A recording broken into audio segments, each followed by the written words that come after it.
A whisper can shatter glass, but a billionaire's toast can shatter a life.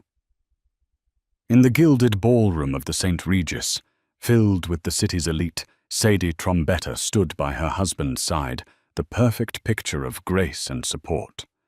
She was the silent architect of his empire, the woman who polished his crown. But tonight, that crown would be used to stone her. In front of hundreds of flashing cameras and judging eyes, her husband, Gregory Lancaster, would raise a champagne flute, not to their decade of marriage, but to the woman standing beside him, his mistress.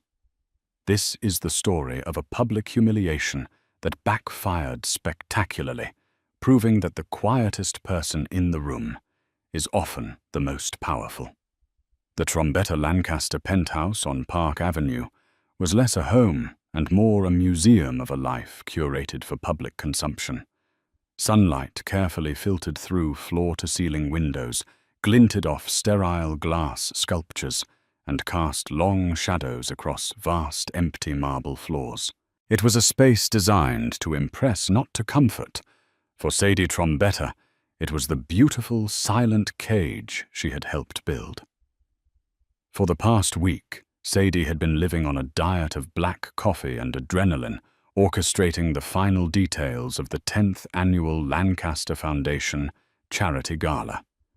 It was the crown jewel of New York's social calendar, an event that wasn't just about raising money for pediatric care, but about cementing her husband, Gregory Lancaster, as a titan of industry with a heart of gold. Every detail from the Michelin-starred menu to the specific shade of orchid in the centerpieces had passed through her discerning hands. She had negotiated with vendors, charmed stubborn donors, and personally vetted the seating chart to ensure a perfect alchemy of power, influence, and old money. This evening, as she fastened a string of heirloom pearls around her neck, she caught her reflection in the mirror. Her gown, a deep sapphire silk that matched her eyes, was a statement of understated elegance. Yet the woman staring back looked tired. A faint web of exhaustion spun around her otherwise composed features. Gregory walked into the dressing room already in his tuxedo. He exuded an effortless, almost predatory charisma that had once captivated her.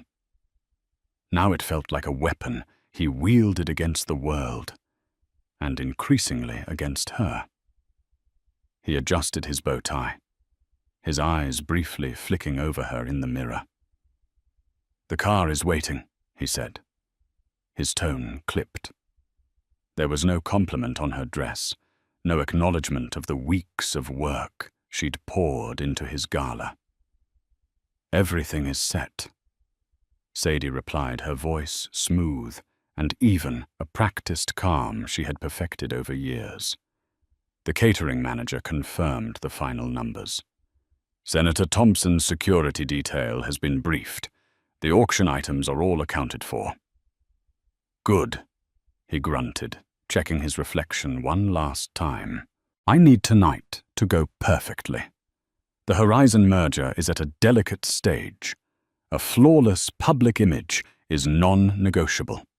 His merger, his public image. It was always his. She had been the one who identified the potential in Horizon Corp, who had spent months building the financial models and strategic analyses that made the merger viable. She had presented the entire file to him, a neatly packaged key to the next stage of his empire.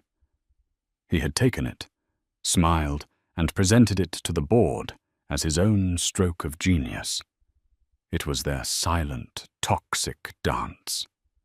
She was the architect. He was the name on the building. A notification buzzed on his phone.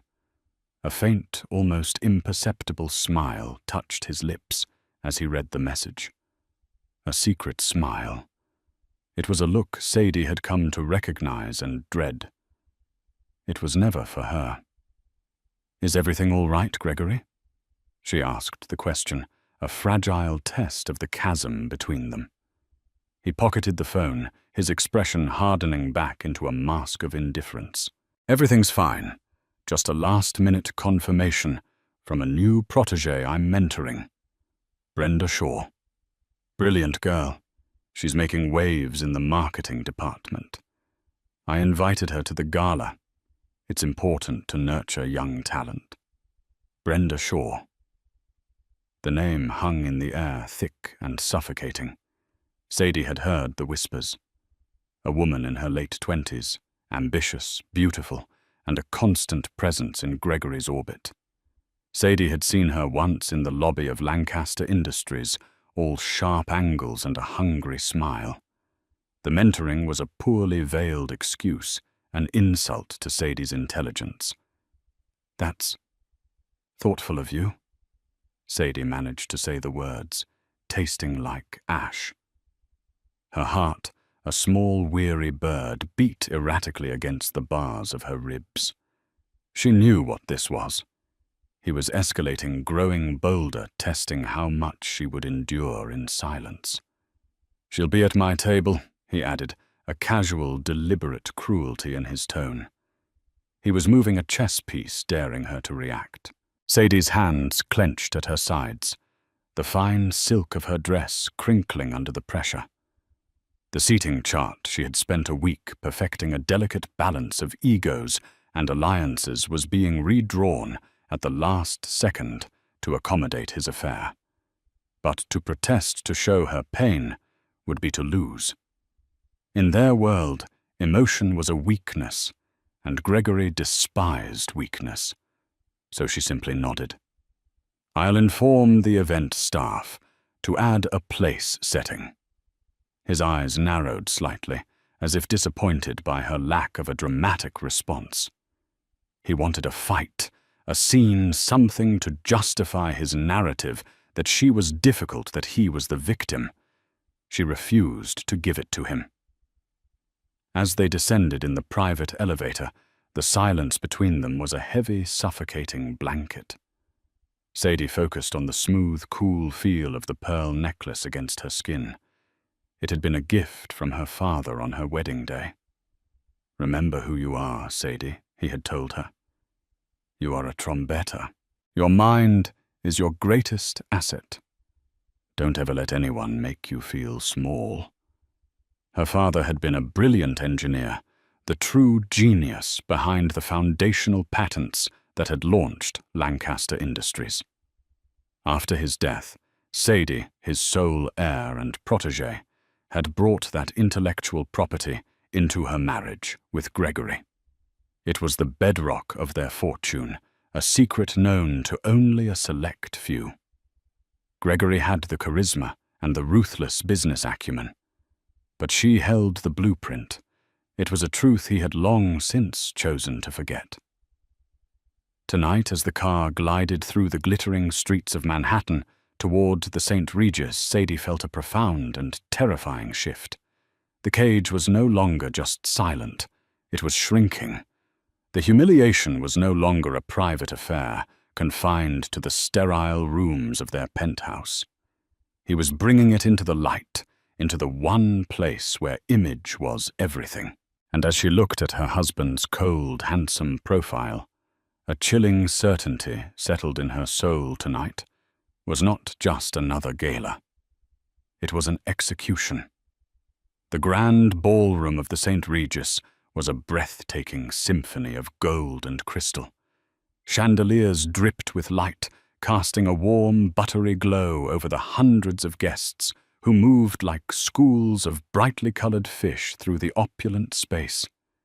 The air hummed with the sound of discreet networking, the clinking of champagne flutes, and the murmur of powerful names being exchanged like currency. For a decade, this had been Sadie's stage, a world she navigated with effortless grace. Tonight it felt like a courtroom, and she was the one on trial. Gregory was in his element, a king holding court. He moved from one influential circle to another, his laughter booming, his hand clasping the shoulders of politicians and rival CEOs with practiced familiarity. Sadie remained by his side, a silent, elegant shadow. She smiled. She nodded. She accepted compliments on her gala with a quiet, "Thank you, all," while Gregory absorbed the praise as if he'd conjured the entire evening out of thin air. "Gregory, my boy." "Another masterpiece," exclaimed Walter Finch, a silver-haired lion of Wall Street and one of the few board members who remembered Sadie's father. He was a remnant of a more honorable era, and his eyes, sharp and knowing, held a warmth for Sadie that Gregory's never did. "We do our best," Walter Gregory said, placing a possessive hand on the small of Sadie's back. The gesture meant to convey unity, felt like a brand. Walter's gaze shifted to Sadie. "Don't let him take all the credit, Sadie. I know who the real brains behind this operation is. Your father would be immensely proud." Sadie felt a flicker of genuine warmth.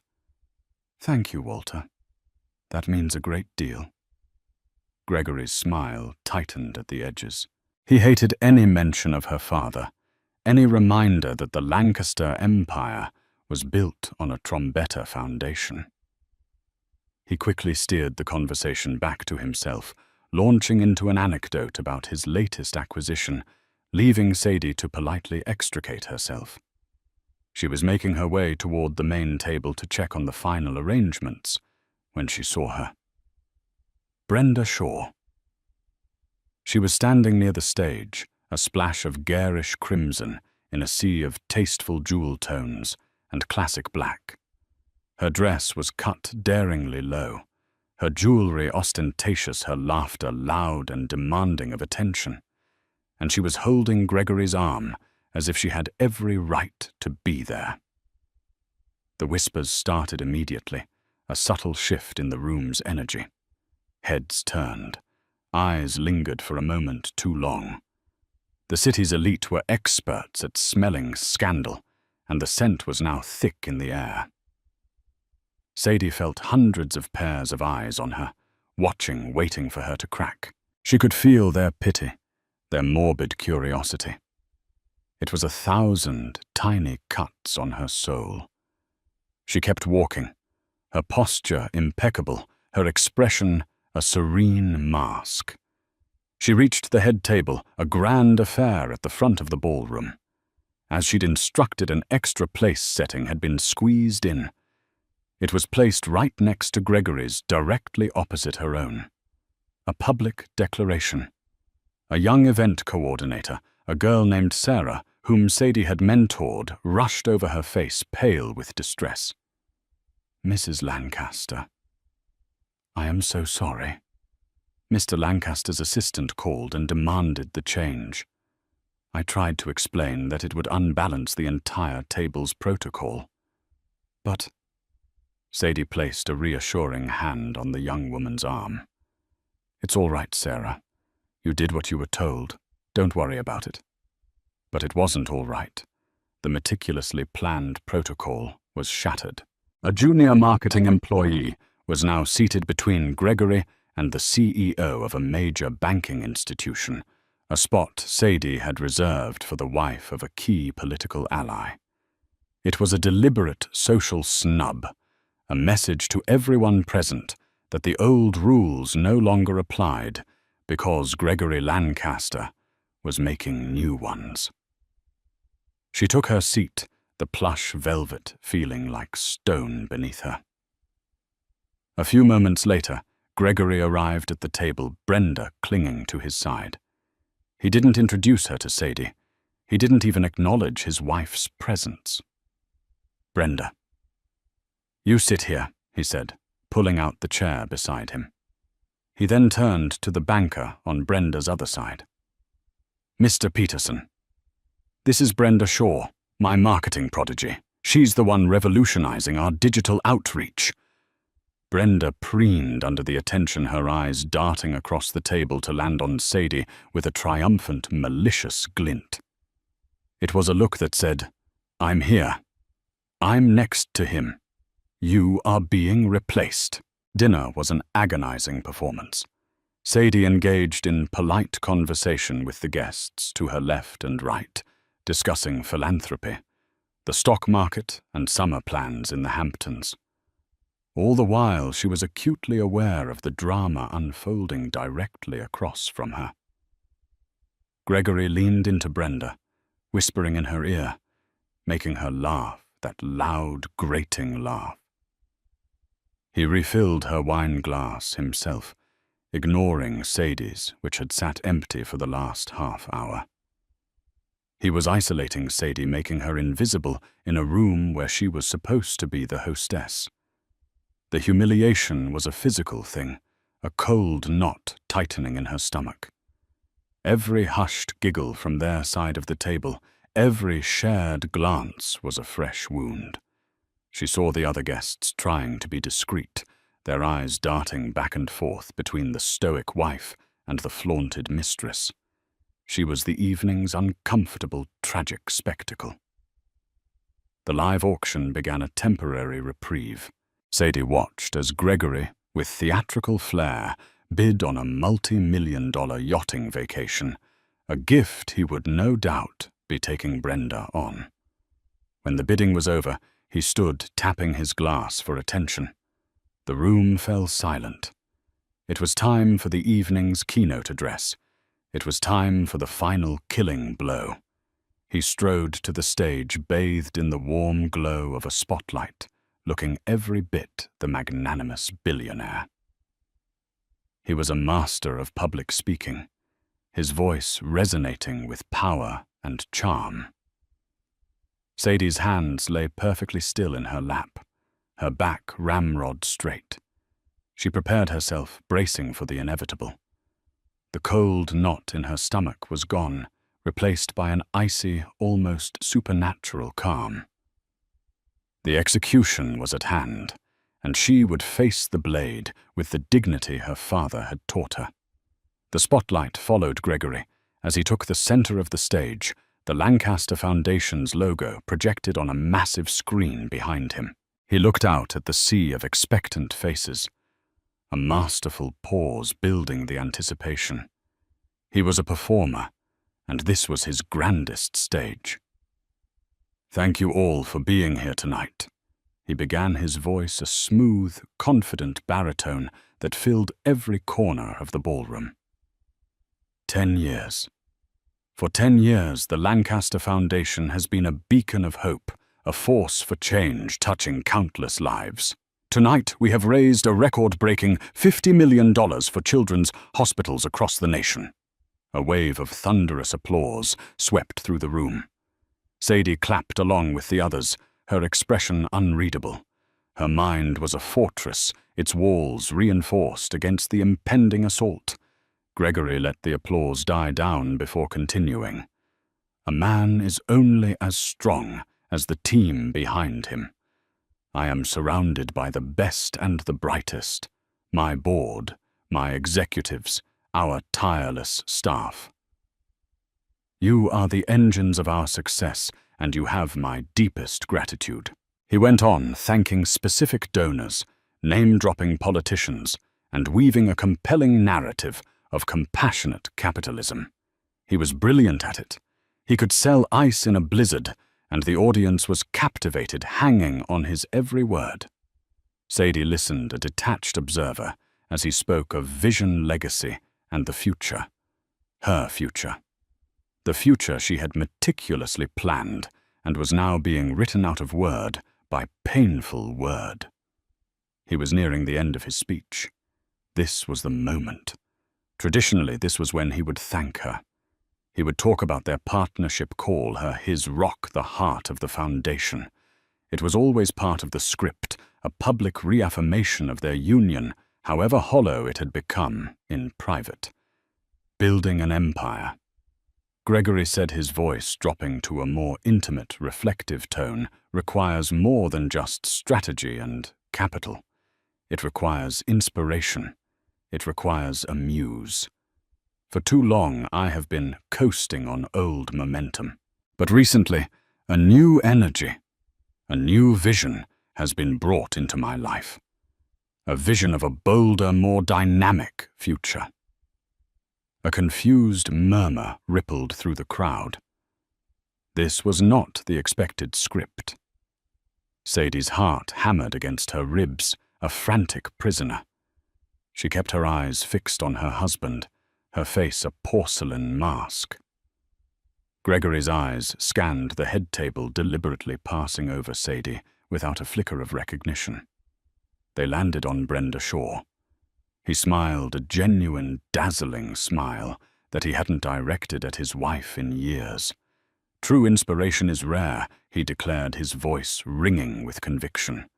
It's a spark that can relight the fire of ambition, and I have found that spark. So tonight, I want to end with a special toast, a toast to the future. He gestured towards Brenda. Brenda, would you please join me on stage? Gasps echoed through the ballroom. It was a shocking, breathtaking breach of every known social and corporate protocol. Brenda, looking momentarily stunned, but recovering quickly, practically floated from her seat. Her crimson dress a slash of defiance as she walked to the stage. She joined Gregory in the spotlight, a triumphant smirk playing on her lips. Gregory took her hand, holding it up for all to see. This is Brenda Shaw. She is not just a rising star in my company. She is my muse. Her passion, her fearless creativity, her vision for what Lancaster Industries can become. It is the future. The humiliation was absolute. It was a physical blow sucking the air from Sadie's lungs. He wasn't just acknowledging his mistress. He was anointing her as his successor, his partner in front of the entire world that mattered to them. He was erasing Sadie publicly, declaring her irrelevant. A waiter following a prearranged cue from Gregory's assistant appeared with 2 glasses of champagne on a silver tray. Gregory took them, handing one to Brenda. He raised his glass high, the crystal catching the light. To Brenda, he boomed, his voice resonating with finality, to the future of the Lancaster legacy. The silence in the ballroom was deafening. No one knew what to do. A few people, mostly Gregory's sycophants, began to clap uncertainly. Others just stared, their faces a mixture of shock, pity, and morbid fascination. Walter Finch at the head table looked apoplectic, his face flushed with rage on Sadie's behalf. Brenda beamed, drinking in the spotlight. She took a sip of champagne, her eyes locking with Sadie's across the room in a final victorious stare. In that moment, something inside Sadie broke. But it wasn't her spirit. It was the last fragile chain of loyalty and love that had kept her bound to this man for a decade.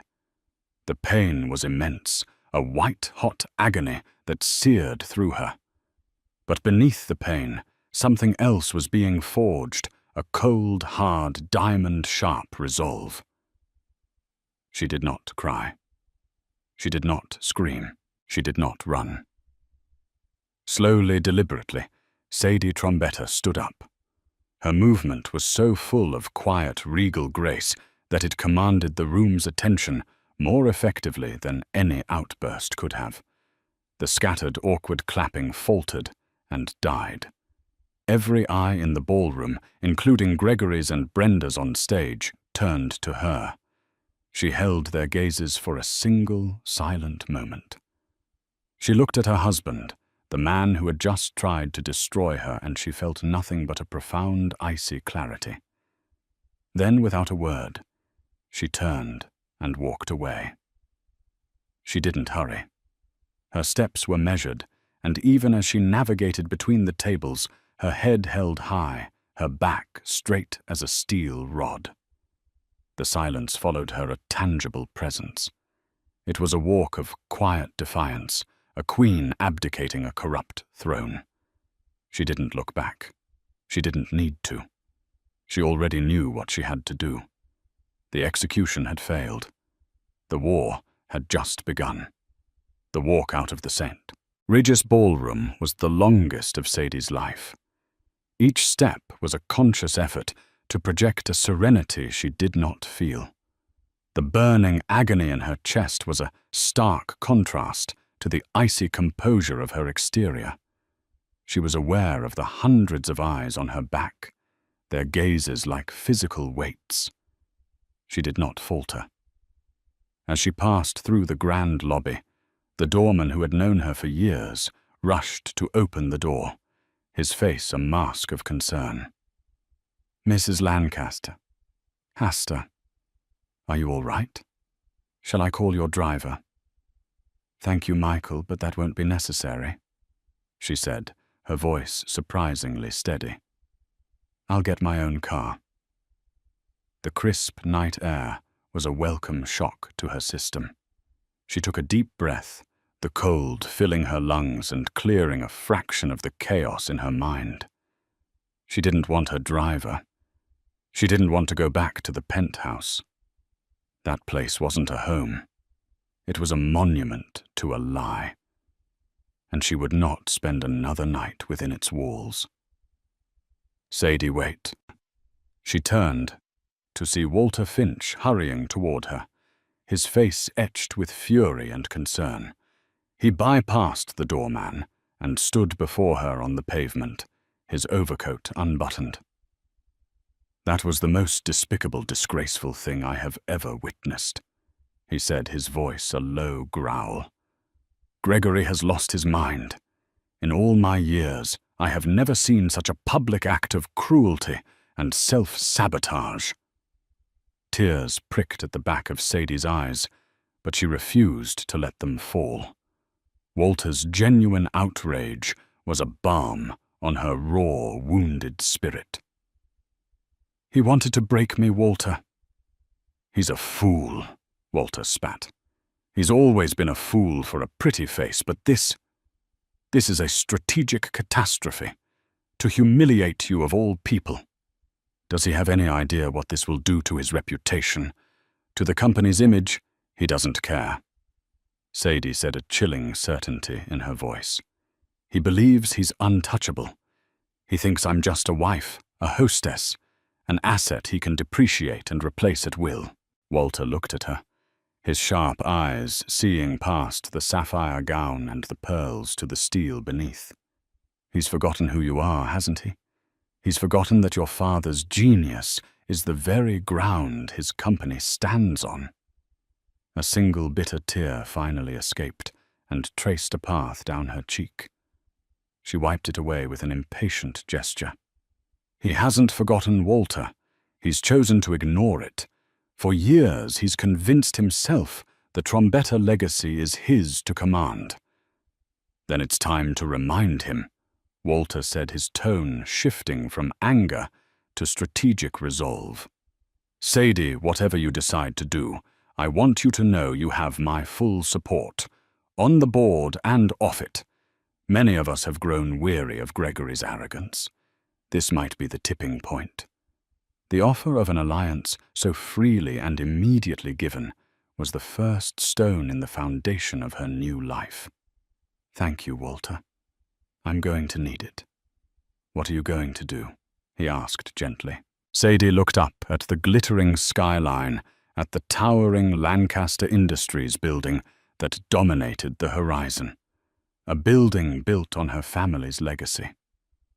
"Tonight, he toasted to the future," she said, her voice dropping to a near whisper, yet laced with an unbreakable strength. "Tomorrow, I'm going to take it from him." After Walter left, promising to call first thing in the morning, Sadie hailed a taxi. She gave the driver the address of a discreet, high-security bank in the financial district, a place where she maintained a private vault Gregory knew nothing about. Inside that vault was a briefcase, and inside that briefcase was her arsenal. An hour later, in the sterile, quiet viewing room of the vault, Sadie laid out the contents of the briefcase on the steel table. It wasn't jewelry or bearer bonds. It was paper. Meticulously organized files, hard drives, and original signed documents. Here were the original patent filings for the core micropropulsion technology. Her father, Dr. Alistair Trombetta, had invented patents that were the lifeblood of Lancaster Industries' aerospace division, their most profitable sector.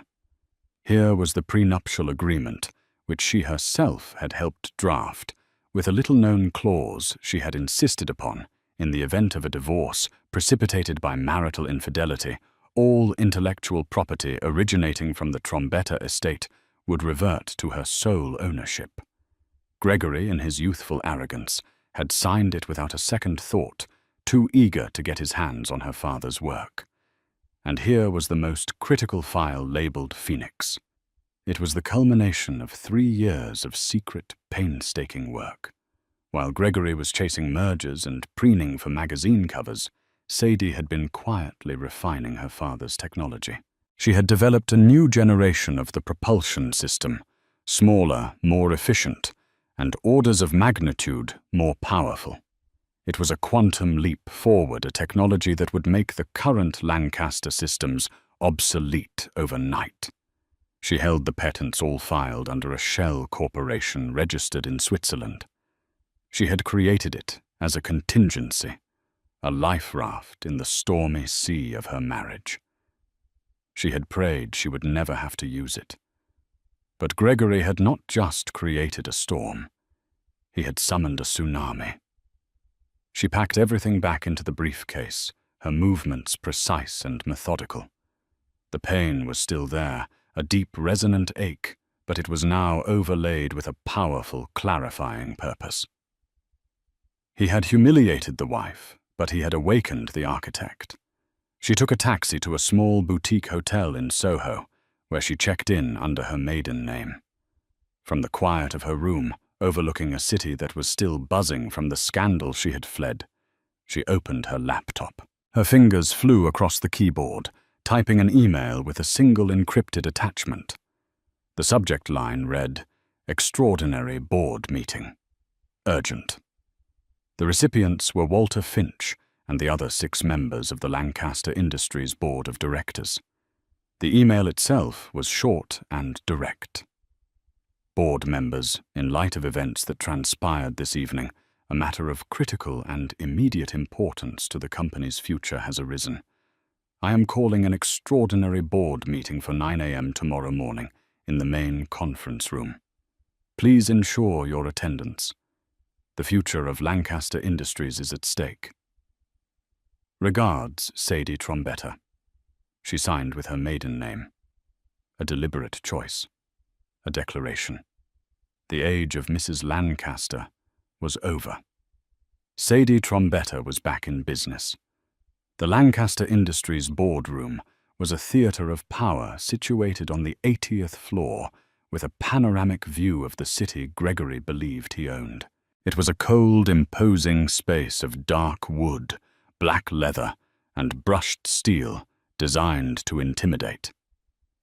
At precisely 9 a.m., Sadie Trombetta walked in, not as the chairman's wife, but as a principal shareholder and the holder of the company's foundational legacy. She was dressed in a charcoal grey power suit, her hair pulled back in a severe, elegant chignon.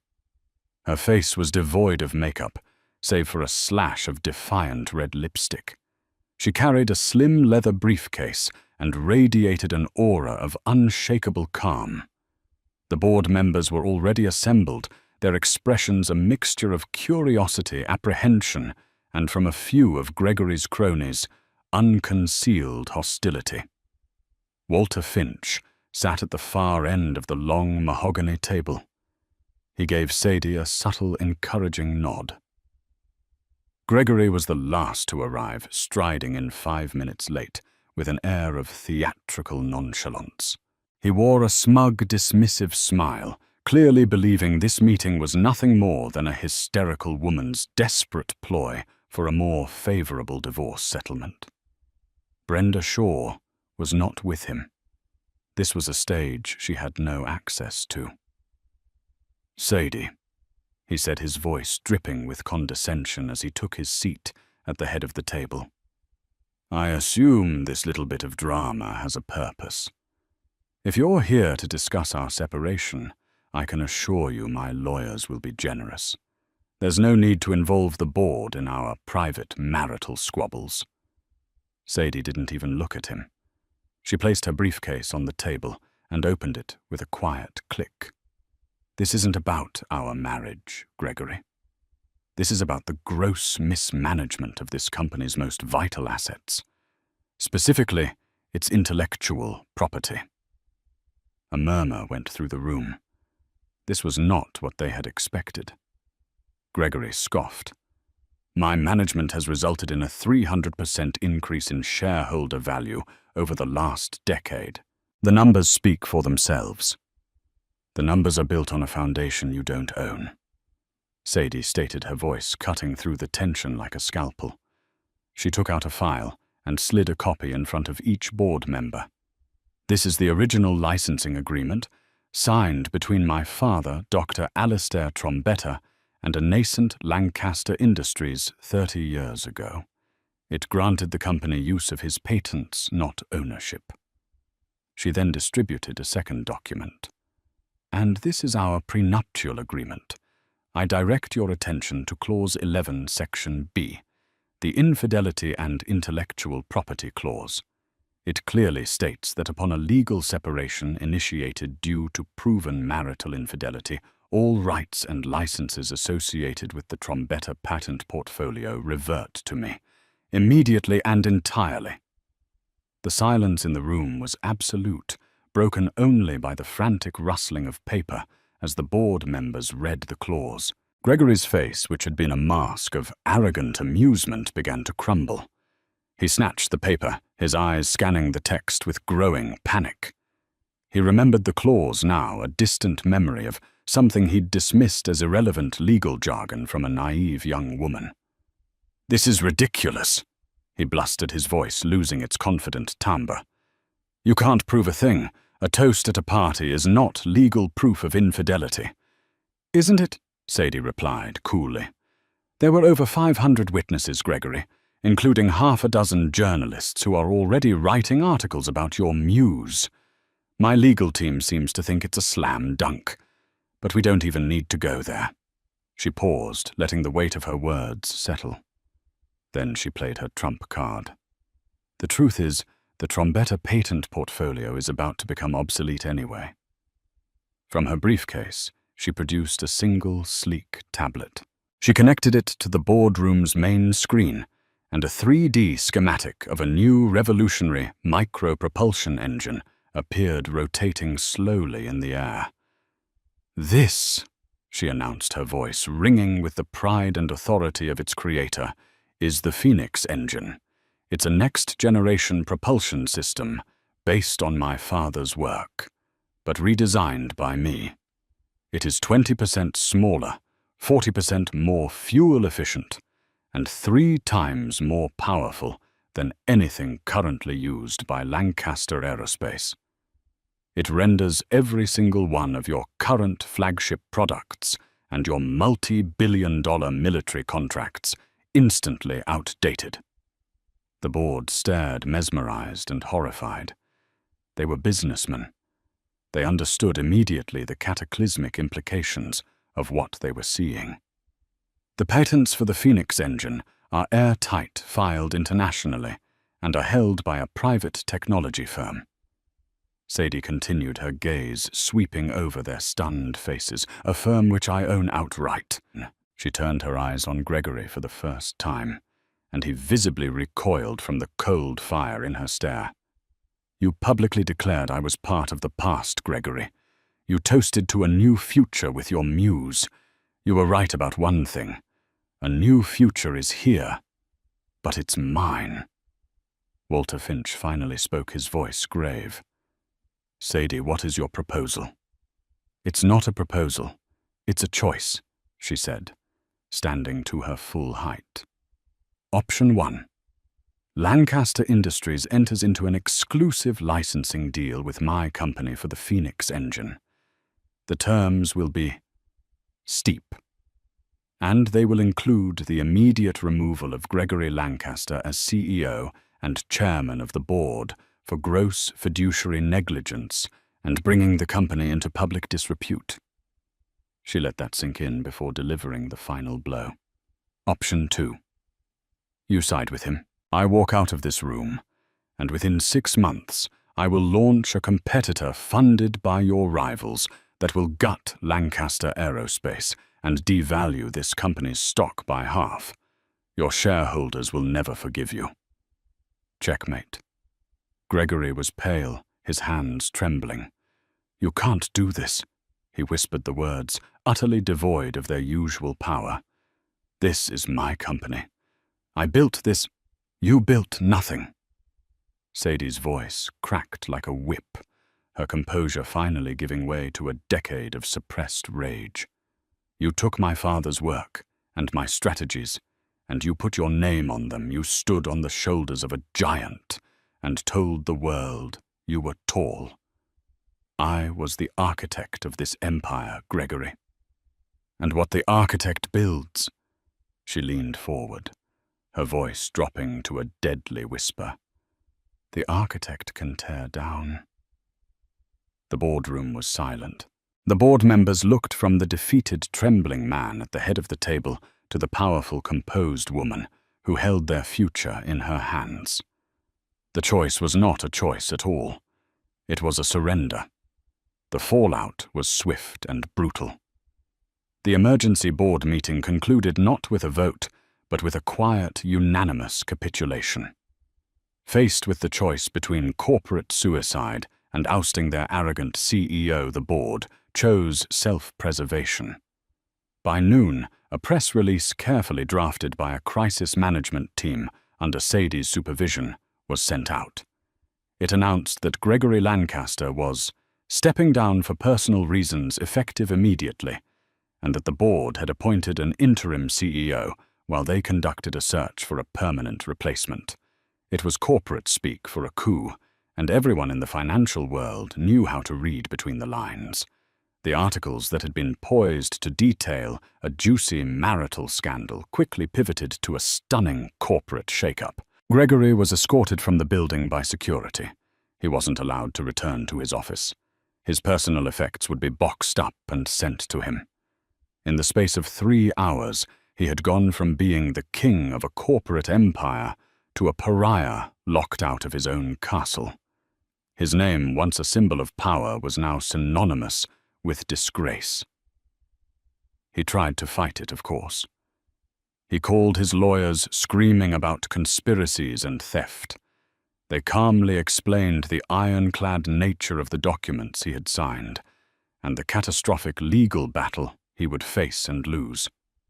He called the board members who had once been his allies, but their phones went straight to voicemail.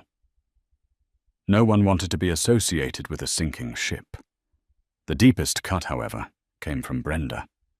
She had heard the news through the corporate grapevine, a tsunami of rumor and speculation that had engulfed the marketing department. Her dream of becoming the next Mrs. Lancaster, of reigning over New York society from a Park Avenue throne, had evaporated. The future Gregory had toasted to was now a toxic asset. Gregory found her packing her things in the small, trendy apartment he leased for her in Chelsea. There were no tears, no words of comfort. Her eyes, which had looked at him with such adoration the night before, were now cold and hard as granite. "What are you doing?" he asked, his voice hoarse with disbelief. "I'm leaving Greg," she said, not bothering to look at him as she folded a designer blouse into a suitcase. "This isn't what I signed up for. We can fight this. This is a temporary setback. I'll start over. I'll build something bigger," he pleaded, the desperation raw in his voice. Brenda finally stopped and looked at him, a cruel, pitying smirk on her face. You didn't build anything." She did. "We all know it now. You were just the salesman, the brand. and the brand is worthless now. I attached myself to a rocket ship, Greg, not a lead balloon. Her words were a perfect, brutal echo of Sadie's. The realization hit him with the force of a physical blow. Brenda hadn't been drawn to him, but to the power and status that Sadie had created for him. He was just the vessel, and now the vessel was empty. "So that's it," he stammered. "After everything." "Don't be so dramatic," she scoffed, snapping the suitcase shut. "We had fun, but I have a career to think about. Being the disgraced ex-CEO's girlfriend isn't a good look." She walked to the door, pausing to deliver one final devastating blow. "By the way, I've already reached out to the new interim CEO. I'm pitching a new marketing strategy. It's all about rebranding and moving on from the toxicity of the past leadership." She left without a backward glance, leaving him standing alone in the apartment that was no longer his, surrounded by the ghost of a future he had stolen and lost. Meanwhile, Sadie was moving with quiet efficiency. She didn't gloat. She didn't celebrate. She worked. She oversaw the transition, ensuring stability for the employees and shareholders. She met with the board to outline the terms of the licensing deal for the Phoenix engine. A deal that would make her one of the most powerful figures in the tech industry. She wasn't just taking back what was hers. She was building something new on the ruins of her old life. A week after the gala, Gregory, broken and desperate, managed to get past the new security at Sadie's hotel. He cornered her in the lobby as she was heading out for a meeting. He looked like a ghost of his former self, disheveled, his eyes wild with a mixture of rage and pathetic pleading. "Sadie, please," he began, reaching for her arm. She pulled away, her expression impassive. Two hotel security guards immediately moved closer. "You can't just take everything," he said, his voice cracking. 15 years of my life. My life. "Gregory," she corrected him, her voice low but firm. "You didn't just have an affair. You tried to publicly annihilate me. You stood on a stage and declared me worthless, obsolete. You thought you could throw me away like a broken object. But you made one critical mistake." What he whispered. "You forgot I was the one who designed the object," she said. "And I built in a kill switch."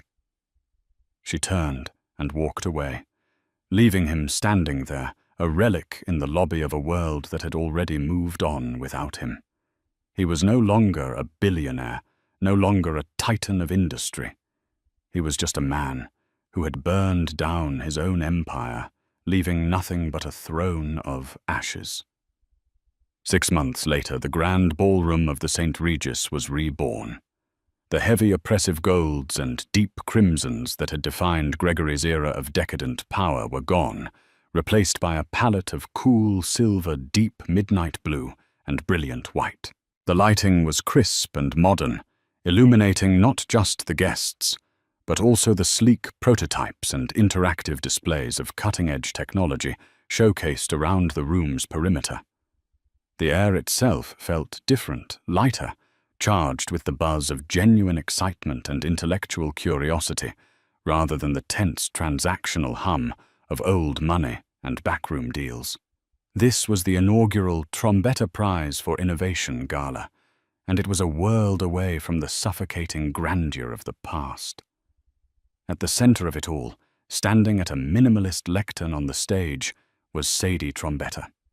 She wore a gown of shimmering liquid silver that caught the light with her every movement, a deliberate choice that made her look less like a hostess and more like a celestial body around which this new universe orbited. She was not the silent partner or the graceful shadow tonight. She was the sun, As the CEO and founder of Phoenix Technologies, she had, in a breathtakingly short time, reshaped the landscape of the aerospace industry. Her company was the new Titan and Lancaster Industries stable, but Forever Humbled was now just one of many clients paying a premium to license her revolutionary technology. As she looked out at the sea of faces, a strange sense of temporal vertigo washed over her. It felt like a lifetime ago that she had sat at a table in this very room, a silent, unwilling spectator to her own public execution. She remembered the suffocating weight of hundreds of pitying eyes, the sharp physical pain of Gregory's betrayal. For a fleeting moment, the ghost of that humiliation brushed against her heart. But it was only a ghost, a powerless spectre, from a life that no longer belonged to her. The memory held no heat, no sting. It was simply data, a record of a past she had survived and overcome. Innovation is not just about invention. She began, her voice clear and steady, amplified throughout the ballroom. It was a voice that held a new timbre of authority, one earned in boardrooms and contract negotiations. It is about courage. The courage to challenge the status quo, to tear down what isn't working, to build something better. It is a legacy I am proud to inherit from my father, Dr. Alistair Trombetta, who believed that the human mind was the only true engine of progress. Her speech was a masterclass in quiet power. She spoke of the future of fostering brilliance wherever it could be found, of breaking down barriers for the next generation. When she announced the first ever recipient of the $1 million Trombetta Prize, a brilliant, fiercely intelligent young female engineer from a public university whose work in sustainable energy was groundbreaking, the room rose to its feet in a thunderous standing ovation. It was more than polite applause. It was a genuine, heartfelt celebration of the new meritocracy Sadie was championing. Later, as Sadie moved through the crowd, she was met not with the fawning sycophancy Gregory had commanded, but with genuine respect. A grizzled tech billionaire, known for his reclusive nature, shook her hand and spoke of a potential collaboration. A United States senator congratulated her on using her platform to inspire young women in STEM.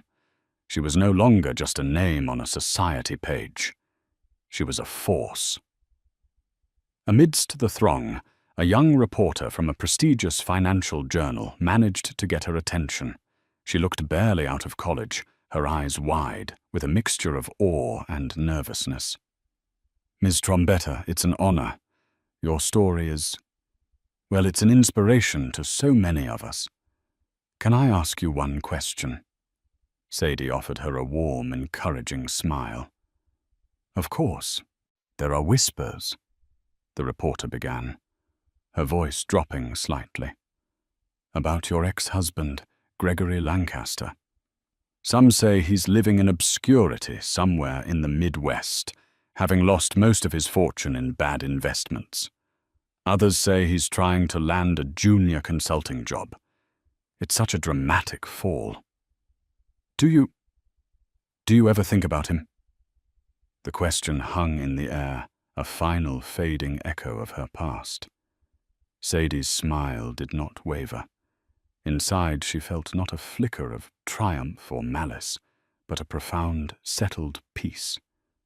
Gregory was a figure from a photograph in a history book she had already read.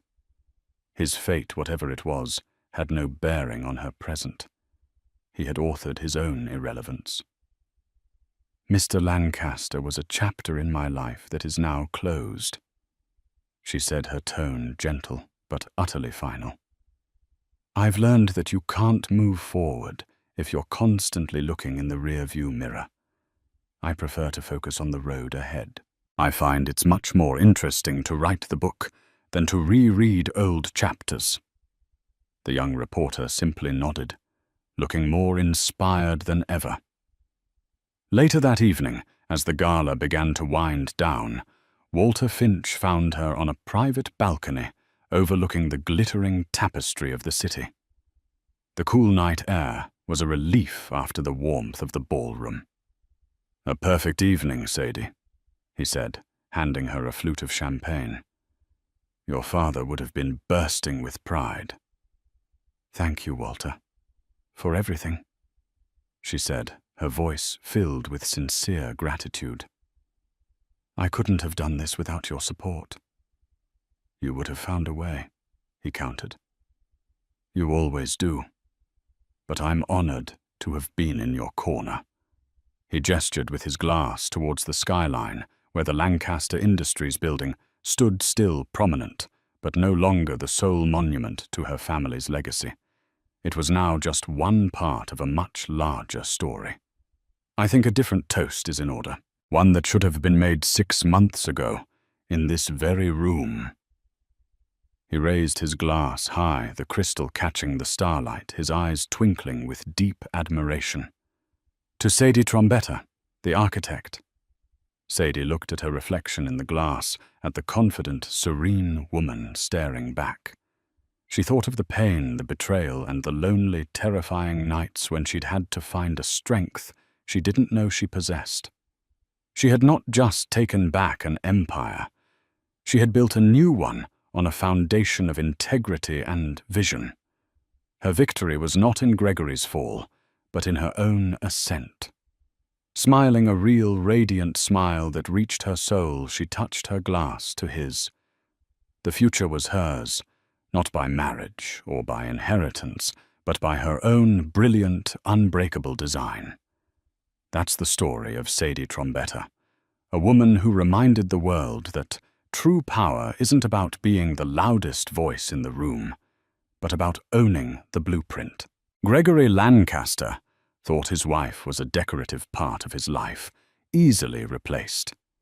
He learned too late that she was the foundation, and without her, his entire empire was nothing but a house of cards. Her journey from silent partner to industry leader is a powerful lesson in self-worth and the ultimate karma for anyone who mistakes quiet strength for weakness. It proves that the best revenge isn't anger or tears, but building a future so bright it completely eclipses the shadows of the past. If this story resonated with you, please hit that like button. Share it with someone who needs to hear it, and subscribe to the channel for more stories of justice and empowerment. What did you think of Sadie's comeback? Let us know in the comments below. He was a king in a glass castle, a man who moved markets with a single word. That night, Liam Crestwood was about to sign a deal worth $10 billion a deal that would secure his legacy forever. The contract was signed, the champagne was poured. But then a voice no louder than a rustle of silk cut through the noise of his victory. A waitress, a woman he hadn't even noticed, leaned in close and whispered fatal words that shattered his world. She said, "The deal is rigged." And in that instant, the king's castle began to crumble as the billionaire's face turned deathly pale. The air in Aurelia, a restaurant so exclusive it didn't have a sign, was thick with the scent of old money and new absorption. It smelled of truffle oil, vintage Bordeaux, and the silent, ferocious hum of power. At its gravitational center sat Liam Crestwood, a man sculpted from ambition and tailored Italian wool. At 42, he possessed the kind of sharp, predatory handsomeness that made rivals nervous and investors compliant. His empire, Crestwood Capital, was a titan of venture capitalism, and tonight he was closing the largest acquisition of his career. Across the table, Silas Corbin smiled, his teeth a little too white, his charm a little too slick. Silas was the CEO of Viridian Dynamics, the company Liam was about to absorb for the staggering sum of $10 billion. The prize was Viridian's Helios Core technology, a revolutionary form of decentralized energy production that promised to make the global power grid obsolete. It was the future, and Liam was buying it. To the future, Liam, Silas toasted, raising his glass of Chateau Margaux. And to a partnership that will redefine the 21st century. Liam inclined his head, a minimalist gesture that conveyed agreement without betraying enthusiasm. He was a man of control of calculated risks and exhaustive due diligence. His team, led by the sharpest minds from MIT and Stanford, had spent 6 months tearing apart Viridian's data. They'd run every simulation, stress-tested every projection, and vetted every patent. The Helios core was by all accounts perfect. A flawless diamond. To the future. Liam echoed his voice, a low baritone that commanded attention. The crystal glasses chimed a sound that to him represented the final lock clicking into place. The deal was done. The wire transfers were scheduled for the morning. His chief legal counsel, seated to his right, slid a heavy, leather-bound portfolio across the mahogany table. "Just the final signature, Mr. Crestwood," the lawyer murmured, offering a gold Montblanc pen, like a scepter. Liam took the pen. The weight of it was familiar, comfortable. He uncapped it, the quiet click barely audible over the restaurant's hushed symphony. His eyes scanned the final paragraph, a formality he never skipped. His world was one of details of fine print, where fortunes were won and lost. Everything was in order. He lowered the nib to the signature line, the ink ready to seal his legacy. It was in that suspended moment, a breath held between one epoch of his life and the next, that she appeared. She moved with an efficiency that made her almost invisible, a ghost in a crisp black uniform. Her job was to be unobtrusive, to refill water glasses and clear plates without disturbing the flow of conversation. He had not registered her face, her presence, or anything about her all evening. She was simply part of the room's impeccable service. As she reached to clear away a bread plate beside him, she leaned in her head close to his shoulder. Her proximity was a minor breach of protocol, but he assumed she was about to ask a standard question. Instead, her voice, a quiet, urgent whisper, found its way directly into his ear, bypassing the noise of the celebration. It was a voice that held no deference, only a cold, hard clarity. "Don't sign it," she said. Liam's hand froze an inch above the paper. His focus, once laser-sharp on the contract, fractured. He turned his head slightly, his eyes meeting hers for the first time. She wasn't looking at him with the awe or fear he was accustomed to. Her eyes, a startling, intelligent grey, were fixed on his with an unnerving intensity. They held a warning, a plea, and a deep, simmering anger. He felt a flash of irritation. A prank. A stunt by an evil. He was about to dismiss her with a cold glare, to have her removed and fired. But then she spoke again, her lips barely moving, her voice so low it was a vibration more than a sound. "The deal is rigged," she told him quietly. And as the 5 words registered something in their simple, terrifying certainty, bypassed his defenses. It wasn't the accusation itself. He'd heard baseless claims and corporate espionage tactics 100 times. It was the way she said it. The utter lack of doubt. The quiet desperation that spoke not of malice, but of truth. "The Helios core has a fatal flaw. A ghost in the machine," she added, her gaze unwavering. "He buried it deep. Ask him about Protocol 0. And then, just as quickly as she appeared, she straightened up the bread plate in her hand. To everyone else at the table, it looked like a moment of routine service. Silas was still smiling, his lawyers were chatting amongst themselves.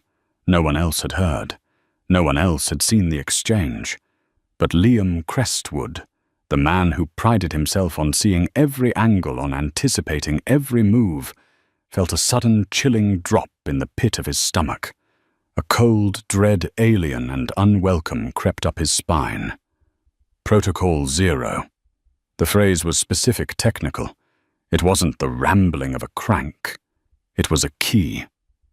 He looked at Silas Corbin, whose smile hadn't wavered. But now, filtered through the waitress's warning, Liam saw it differently. The charm seemed predatory, the confidence a little too polished. He looked down at the contract, at his name, waiting to be written. The $10 billion deal. His legacy. A flawless diamond. Or was it a perfect, glittering fake? He slowly, deliberately capped the Mont Blanc pen.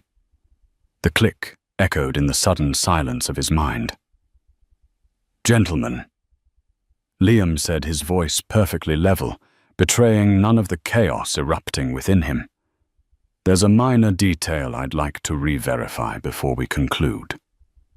Across the table, Silas Corbin's smile tightened just a fraction of a degree.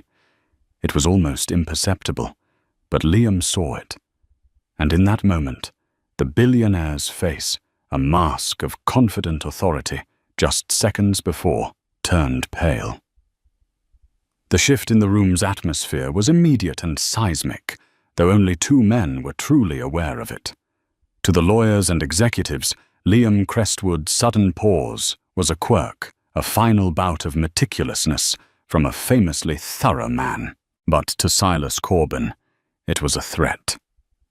"A minor detail, Liam," Silas asked, his voice a smooth balm, intended to soothe any hesitation. "My team and yours have been over this with a fine-tooth comb for months. I assure you, every I is dotted." Liam met his gaze, his own expression now an unreadable granite wall. The initial shock had been replaced by a cold, controlled fury. Fury at himself for potentially missing something, and a deeper, more dangerous fury at the possibility of being played for the fool.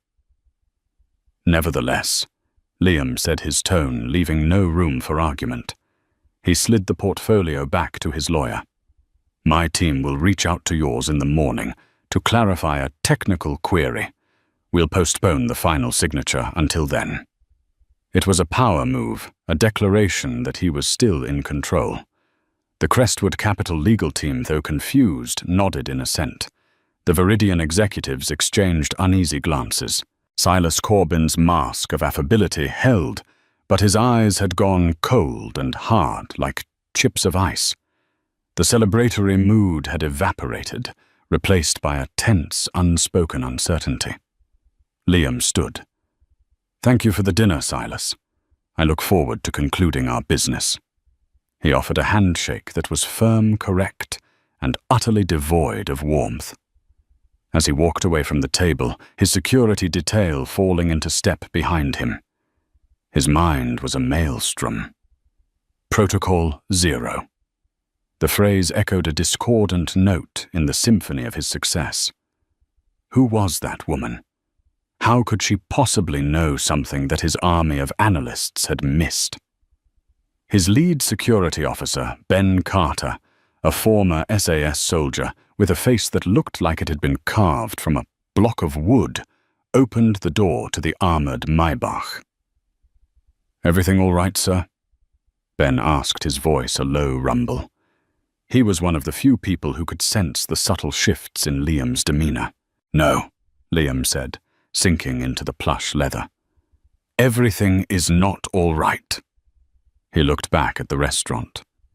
He had an urge to storm back in, to find the waitress and demand answers. But that would be a public spectacle, a sign of weakness. He needed to be smarter. "Ben," Liam said, as the car pulled silently into the rain-slicked New York street. "The waitress who served our table tonight, the one with grey eyes, maybe 5'7" brown hair tied back. I need to know who she is. I need to know everything about her, discreetly, and I need the information before sunrise." Consider it done, Ben replied without hesitation. As the Maybach sped through the city, Liam replayed the moment in his head. The whisper, the warning, the name, Protocol 0. It sounded like a failsafe or a self-destruct command. Something hidden, something buried. He pulled out his phone and made a call to the head of his due diligence team, a tech prodigy named Kenji Tanaka. "Kenji," Liam said, his voice sharp. "Run a search through all the Viridian data, every file, every line of code, every footnote in the patent filings. I'm looking for a specific term, Protocol 0. I don't care what you have to do. I want an answer in 1 hour." Back in his penthouse overlooking Central Park, Liam shed his jacket and tie, pacing the vast minimalist space. The city lights glittered below a kingdom he had built. But for the first time in years, he felt a profound sense of vulnerability. He had built his empire on information, on knowing more than the other guy. Tonight, a complete stranger, a waitress, had slipped through his defenses and told him his entire world was a house of cards. An hour later, Kenji called back, his voice strained. "Sir, I've run the search. It's strange. The term Protocol 0 appears nowhere in the primary data, the simulations, or the official documentation. Not once." Liam's jaw tightened. "Nowhere, are you certain? Positive? It's as if the term doesn't exist in their universe," Kenji said. "But I found something. In the deep archive of the server data we mirrored, there are fragments, deleted log files, overwritten code snippets. In a few of those corrupted fragments, the string PZ appears. It's always associated with catastrophic failure simulations. Every time the Helios core model goes critical in these old buried tests, the PZ string is in the event log right before the system flatlines. But the files are heavily corrupted. It's like someone tried to digitally shred them." He buried it deep. The waitress's words, a chill ran down Liam's spine. It was real. Something was there. Just then his secure messaging app chimed. It was Ben. The message contained a single file. Liam opened it. It was a dossier. The waitress's name was Chloe Sterling. The file contained a recent photo, her address in a modest Queens neighborhood, her employment history. She was a temp working for a high-end hospitality agency. On the surface, she was nobody. Just another face in the city's anonymous workforce. But Ben had dug deeper. He had found her family history. And that's when Liam Crestwood's blood ran cold. Chloe Sterling was the only daughter of Dr. Alistair Sterling, a brilliant but obscure physicist who had died 5 years ago from a sudden heart attack. The report noted that Dr. Sterling was the co-founder of a small tech startup 30 years ago, a company that specialized in theoretical energy research. The name of that company was Viridian Dynamics, and his original partner, the man who bought him out for a pittance just before the company started developing its core technology, was Silas Corbin.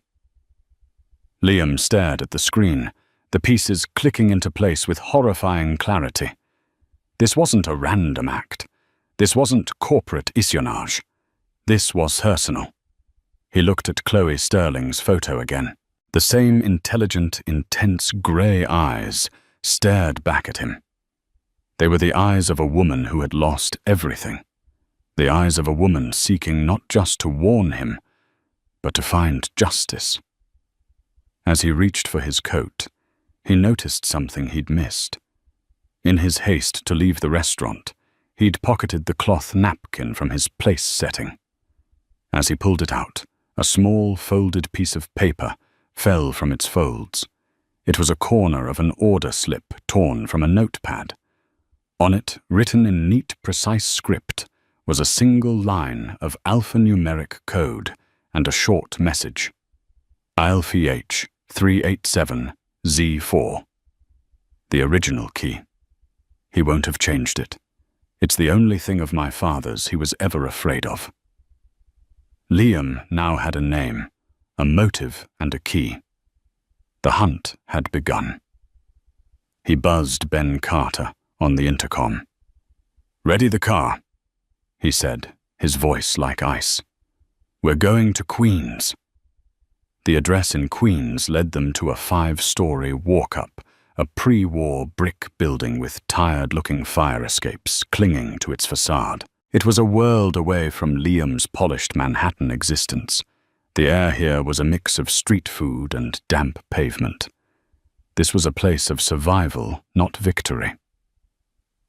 "You want me to go up, sir?" Ben asked, parking the inconspicuous sedan across the street. "No, I'll go myself," Liam said, stepping out of the car. "Wait here. Keep the engine running." He needed to do this alone. A man like him arriving with security would look like intimidation. He needed answers, and he sensed that Chloe Sterling would only give them if he came to her on her own terms as a man seeking truth, not as a billionaire demanding it. He found apartment 4B and knocked. The door was old, the paint chipped. For a long moment, there was no answer. He was about to knock again when he heard the sound of a deadbolt sliding back. The door opened a few inches, held by a chain. In the sliver of space, he saw one of Chloe's grey eyes, wary and assessing. "Mr. Crestwood," she said. It wasn't a question. Her voice was as calm and steady as it had been in the restaurant. "Miss Sterling," he replied, his tone formal. "May I come in?" "I believe we have something to discuss." She studied him for another 10 seconds, her gaze sweeping over him, judging his intentions. Finally, she closed the door, unlatched the chain, and opened it fully. "I have about 15 minutes before my next shift," she said, stepping aside. The apartment was small, meticulously clean, and sparsely furnished. The main room served as a living room, dining room, and office. One wall was dominated not by a television, but by a massive corkboard covered in a chaotic web of notes, diagrams, photographs, and printouts, all connected by colored string. It was the kind of evidence board a detective would build for an unsolved case. At its center was a faded photograph of a kind-faced, bespectacled man standing proudly next to a much younger Silas Corbin. "That's my father, Dr. Alistair Sterling," Chloe said, following his gaze. "And that is the man who destroyed him." She gestured towards a small, worn table with 2 chairs. "Tea?" "No, thank you," Liam said, remaining standing. He held up the piece of napkin. "You gave me this. ALFH 387Z4. You called it a key. It's a master access key," she explained, her arms crossed. "My father designed the original server architecture for Viridian. He built back doors into everything. It was his intellectual property. He felt he had a right to be able to access his own work. That key is for the legacy archive server, the one they think is decommissioned but is actually air-gapped in their sub-basement data center. It's where they dump old raw data they're legally required to keep but don't want anyone to see. It's where he would have hidden his tracks." Liam's mind raced. An air-gapped server. A physical breach would be necessary. "And Protocol 0. Chloe walked over to the corkboard. "My father was a genius, Mr. Crestwood. But he was also a cautious man.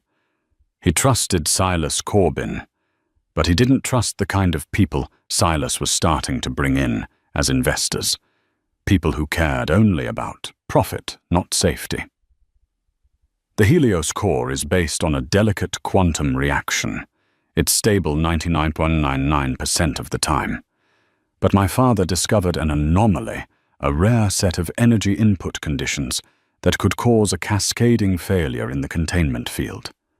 She tapped a complex equation scrawled on an index card. The reaction wouldn't just stop, it would reverse. For a fraction of a second, it would draw an immense amount of energy from its immediate surroundings, causing a catastrophic implosion. Not a bomb, but a vacuum. A silent, destructive void. Anything within a 100-meter radius would be crushed instantly. Liam felt a visceral chill. The Helios core units were designed for residential and commercial districts. One failing would be a localized disaster, a citywide rollout. The consequences were unthinkable. He called this vulnerability Protocol Zero. Chloe continued, her voice tight with remembered pain. It was his term for the absolute fail state. He was developing a software patch, a governor that would prevent the core from ever reaching the required input conditions. But Silas saw it as a delay, an unnecessary expense. He argued that the conditions were so statistically improbable they'd never occur. But they could occur, Liam stated, understanding dawning. They could, she confirmed, and my father refused to let the technology go to market without the patch. That was their final argument. A week later, Silas called an emergency board meeting when my father was out of town. He used my father's unwillingness to move forward and his obsessive focus on edge cases to paint him as an obstacle. He engineered a vote and pushed him out of the company he helped build. She finally looked at him, her eyes glistening. They gave him a check that was an insult and a non-disclosure agreement that was a gag order. Silas took all of my father's research, all of it. My father spent the next 25 years fighting them in court. But Silas had better lawyers and deeper pockets. The stress, the injustice of it all, it killed him. He died at his desk trying to find a way to warn the world. She took a deep breath, composing herself. For 5 years, I've been trying to find proof. I knew he kept meticulous records. I took this job because the agency sometimes staffs events at Viridian's corporate headquarters and at restaurants like Aurelia, where their executives meet. I've been listening, watching, waiting for a chance. When I heard your deal was closing, I knew I was out of time. Liam was silent, processing the enormity of her story. This wasn't just a rigged deal. It was a conspiracy, decades in the making, built on a foundation of betrayal and a potentially catastrophic lie. Why warn me? Liam finally asked. Why not go to the press? Because the press would want undeniable proof, which I don't have, without getting into that server, she said bluntly. They'd print Silas's denials and he'd bury the story with his PR machine. He'd paint me as the disgruntled daughter of a failed scientist. But you have the resources to get that proof. You were about to give him $10 billion. Right now, you are the only person on Earth with more leverage over Silas Corbin than he has over you. You're the only one who can stop him. He looked from the board, a testament to one woman's obsessive quest for justice, to her face etched with a strength that belied her simple uniform. He had come here expecting to interrogate a source. He was leaving with a mission. This was no longer just about his money or his reputation. It was about a legacy, not his, but Dr. Alistair Sterling's. The server, Liam said, his voice low and determined. Where is it? Their headquarters. Downtown, Chloe replied. Sub-level 3. The room is shielded, no wireless access in or out. Physical access only. Liam nodded slowly. His mind was already formulating a plan, a series of moves and counter-moves. It was an impossible challenge, a fortress to be breached. But Liam Crestwood had not built his empire by backing down from the impossible. Ms. Sterling, he said, his gaze meeting hers. "Your next shift. Cancel it. As of this moment, you work for me." The next 48 hours were a blur of controlled chaos orchestrated from Liam's penthouse, which had been transformed into a high-tech command center. Whiteboards replaced priceless art, and encrypted laptops covered the polished surfaces. The air crackled with the energy of a brewing storm. Liam knew he couldn't use his own people for this. Crestwood Capital's employees were analysts and lawyers, not covert operatives. A breach of Viridian dynamics had to be untraceable, executed by professionals who existed in the shadows. He needed ghosts. His first call was to a man known only as Spectre. Liam had used him once before, years ago, to handle a delicate case of industrial espionage. Spectre was a digital phantom, one of the world's most formidable ethical hackers. He specialized in penetrating secure networks, not for destruction, but for information. They met not in person, but in a heavily encrypted virtual conference room that Spectre had built himself. His avatar was a simple grey silhouette. "It's been a while, Crestwood," Spectre's synthesized voice crackled. "I assume you're not calling to discuss the weather." "I need you to map a network," Liam said, getting straight to the point. "Viridian Dynamics headquarters. I need to know every camera, every motion sensor, every keypad, every digital heartbeat inside that building.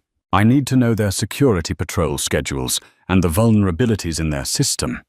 And I need it yesterday." "Viridian," Spectre mused. "That's a top-tier system. Pricey. You're not asking me to knock on the door, you're asking me to dismantle a fortress." "I'm aware," Liam said. "The compensation will reflect the difficulty." There was a pause. "Send me the preliminary data you have. I'll take a look. If it's doable, my price is non-negotiable." The second piece of the puzzle was physical. For that, Liam relied on Ben Carter. "Ben," he said, pointing to a blueprint of the Viridian Tower laid out on his table. "I need someone who can walk through walls, someone who knows alarm systems, pressure plates, and magnetic locks like they're a second language." Ben nodded, his expression unchanging. "I know a guy. Name's Julian Pines. Used to do acquisitions for a different kind of company. Specialized in item retrieval from uncooperative collections. He's retired, but he listens when I call." "Get him," Liam ordered. While Ben made the call, Liam turned his attention to Chloe. She was no longer a waitress. She was the mission's chief intelligence officer. Seated at a terminal, she navigated through a digital archive of her father's old research notes, which she had painstakingly scanned and preserved over the years. "Silas is arrogant, but he's also lazy," she explained, her fingers flying across the keyboard. "He wouldn't have reinvented the wheel. The foundation of the current network security will still be based on my father's original architecture. He'll have added layers, of course, but the bones will be the same." She brought up a diagram, a complex flowchart of protocols and firewalls. "My father had a philosophical belief in redundancies. He always built in 3 layers of everything. Silas will have fortified the outer 2, but he may have neglected the 3rd innermost layer, assuming no one could ever get that far." Over the next day, the team took shape. Julian Pines, a wiry, restless man in his late 50s, with nimble fingers and the perpetually alert eyes of a cat, arrived and immediately began studying the building's schematics. Spectre sent back his initial probe results, a comprehensive map of Viridian's digital defenses, highlighting a potential blind spot in the camera coverage of a maintenance corridor on sub-level 2, lasting for exactly 93 seconds, every 3 hours, during a system diagnostic cycle. The plan coalesced around that 93-second window. It was audacious and timed to the millisecond. Phase 1 belonged to Spectre.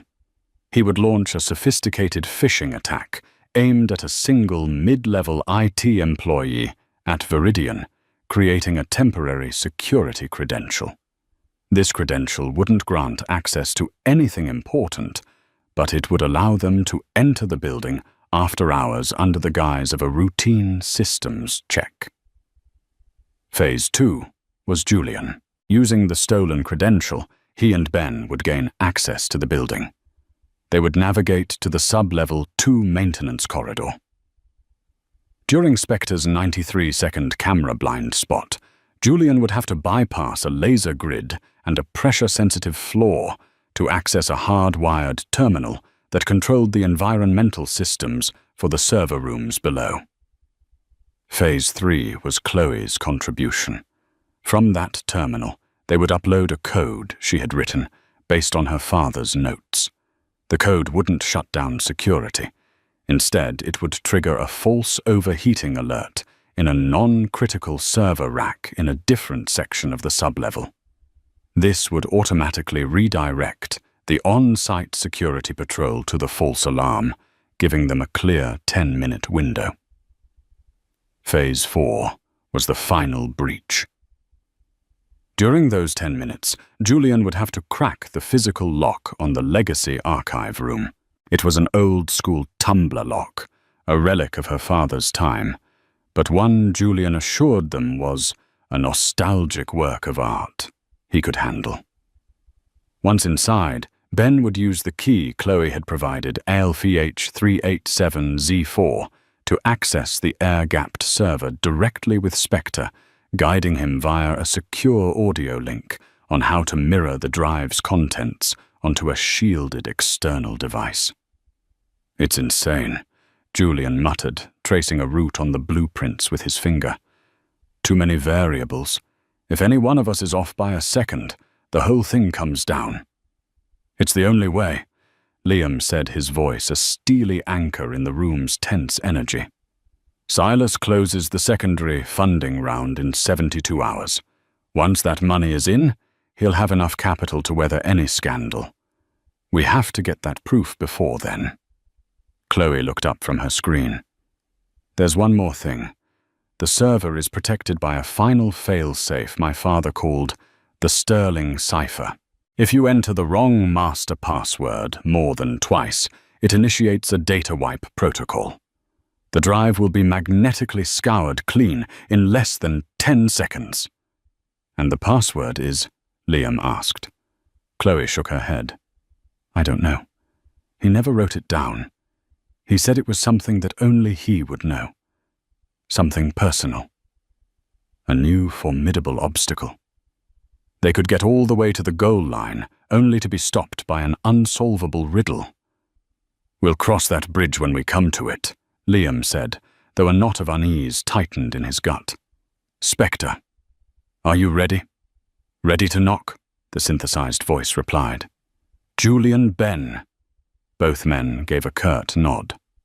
"Chloe," Liam said, turning to her, "you will be here with me, guiding them. You know the system better than anyone." She nodded, her face pale but determined. Her entire life, her entire quest for justice for her father, had led to this single night. As the team prepared to deploy, Liam stood by the window looking out at the city.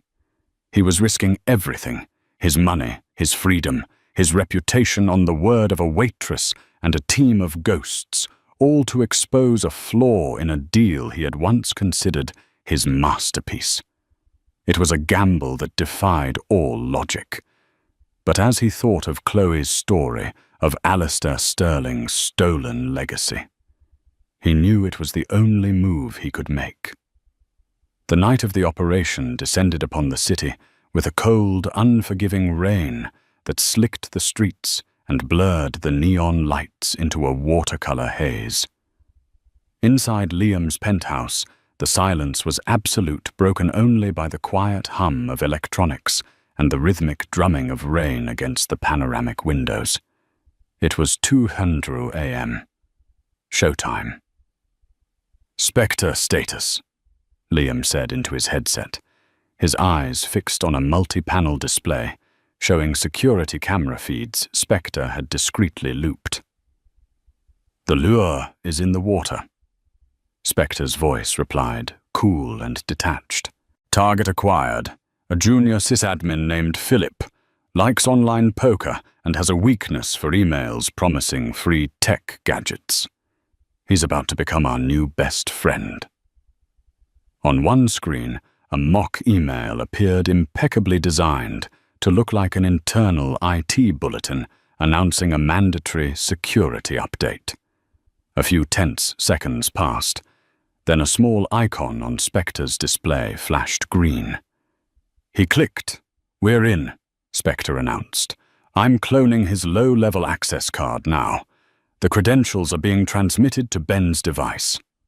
Miles away in a nondescript van, parked a block from the Viridian Tower, Ben Carter watched a progress bar on a small, sophisticated card writer fill up.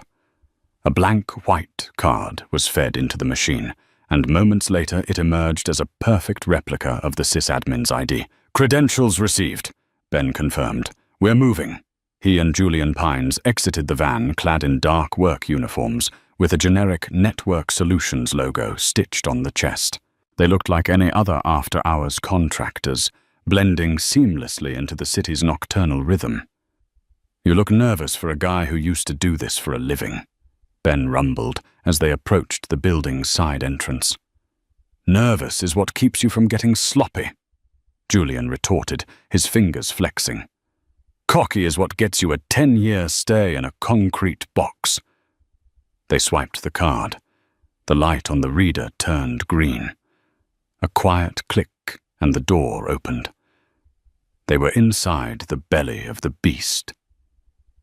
Back in the command center, Chloe's voice was a steady presence in their ears.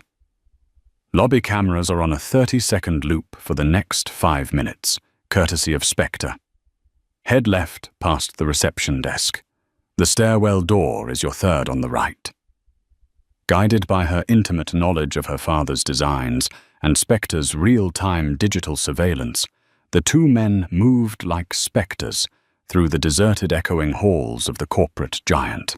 They descended 3 flights of stairs, the air growing cooler and smelling of conditioned air and ozone. They reached the maintenance corridor on sublevel 2. "Okay, this is the tricky part," Julian whispered into his mic, peering around the corner. A web of red laser beams crisscrossed the hallway, impossibly dense. "Standard Class 3 grid. You sneeze too hard, and the whole building goes into lockdown. The diagnostic cycle begins in 2 minutes," Spectre's voice cut in. "The grid will go down, but the pressure plates under the floor will remain active. Julian, it's your stage." "Just give me my cue," Julian said, pulling a small, thin metal probe from his kit. Liam watched on a monitor, displaying a schematic of the corridor. 2 dots representing Ben and Julian were poised at the edge of a red-hatched danger zone. His hands were clenched into fists. He was a man accustomed to controlling outcomes from a boardroom, moving assets like chess pieces. Now he was a helpless observer, his fate in the hands of others. "Diagnostic cycle initiating in 5, 4, 3, 2, 1. Spectre counted down. "The grid is down. You have 93 seconds. Go!" As the red lasers vanished, Julian sprang into action. He didn't step onto the floor. Instead, he lay on his stomach, using the probe to feel for the edges of the pressure plates under the industrial tile. He moved with a strange, spider-like grace, his body distributing its weight with preternatural skill. It was a painstaking, agonizingly slow process. 30 seconds remaining, Chloe said, her voice strained. "Almost there." Julian grunted, sweat beading on his forehead. He was halfway across. Ben stood guard, a silent, imposing statue. 15 seconds. Julian reached the other side, his hand slapping the wall inches from the hard-wired terminal. He pulled himself up his feet, carefully, finding the safe zones he had identified. 10 seconds, Julian. You have to get clear. He jacked a cable from his wrist-mounted device into the terminal. Uploading Chloe's code now. 5, 4. The upload bar hit 100%. Julian ripped the cable out. 3, 2. He scrambled back across the floor, foregoing finesse for speed, knowing the lasers were about to reappear. He hurled himself the last few feet, rolling into the safe corridor beside Ben, just as Spectre said, 1. The laser grid snapped back into existence with a faint electronic hum.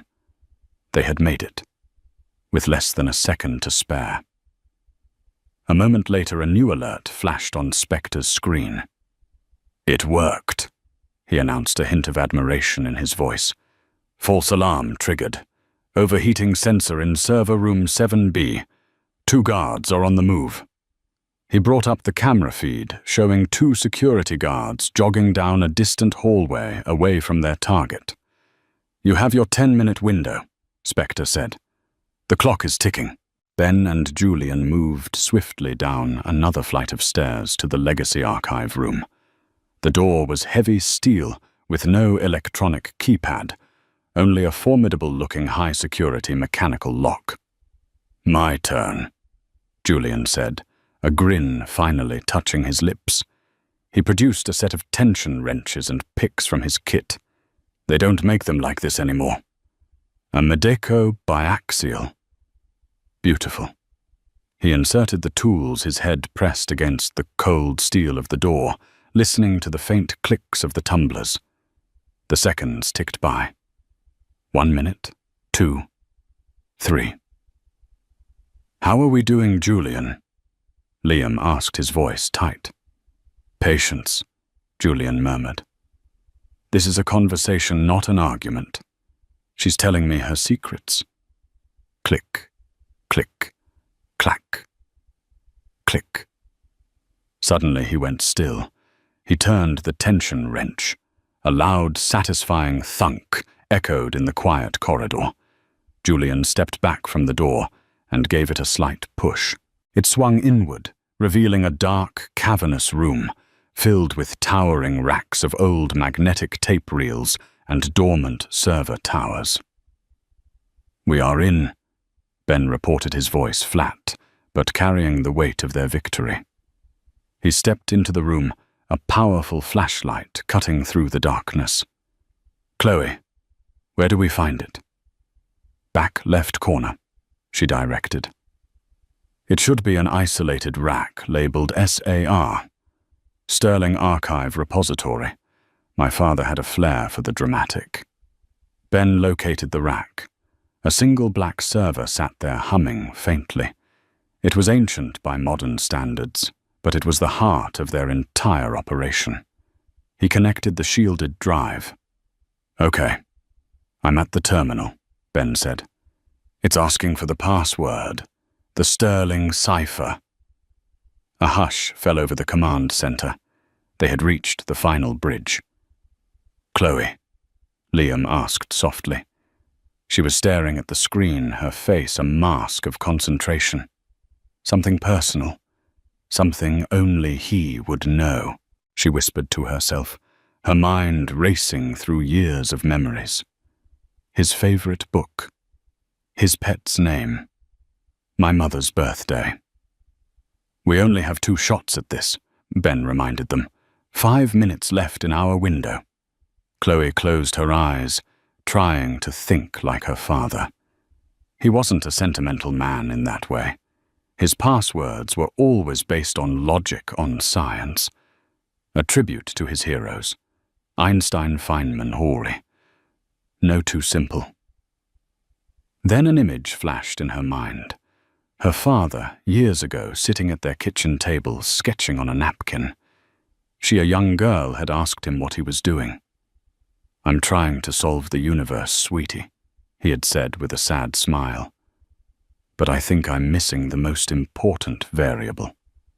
Her eyes snapped open. Ben? she said, her voice trembling with a sudden certain insight. Try this. It's case-sensitive. Capital E equals lowercase m c squared. But don't use the number 2. Use the word squared. EM is squared. There was a moment of silence on the other end. Liam held his breath. Access denied. Ben's voice came back, a hammer blow in the quiet room. 1 attempt remaining. Chloe's heart sank. She was wrong. All this for nothing. The memory was so clear, but maybe she had misunderstood. Despair began to creep in. The most important variable. She whispered the words, catching in her throat. Liam watched her, seeing her hope begin to crumble. He thought back to the corkboard in her apartment, a shrine to her father's memory. He thought about the man she described, brilliant, betrayed, but above all, a father who loved his daughter. Chloe, Liam said, suddenly, his voice sharp and clear. You said he was missing a variable. What if it wasn't a scientific one? What if you were the variable? Chloe looked at him confused.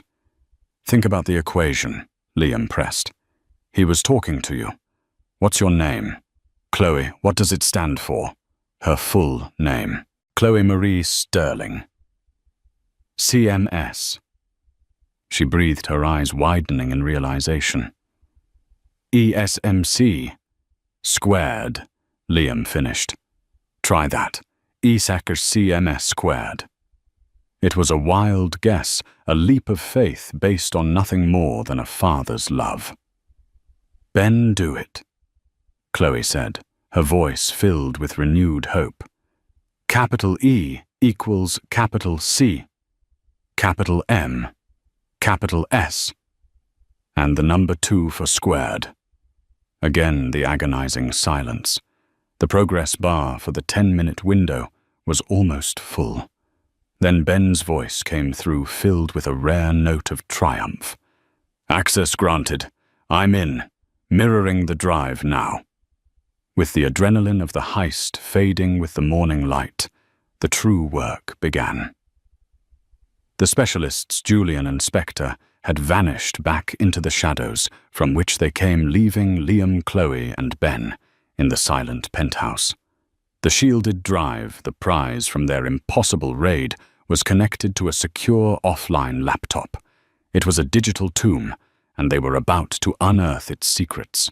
Chloe took the lead, her fingers flying across the keyboard.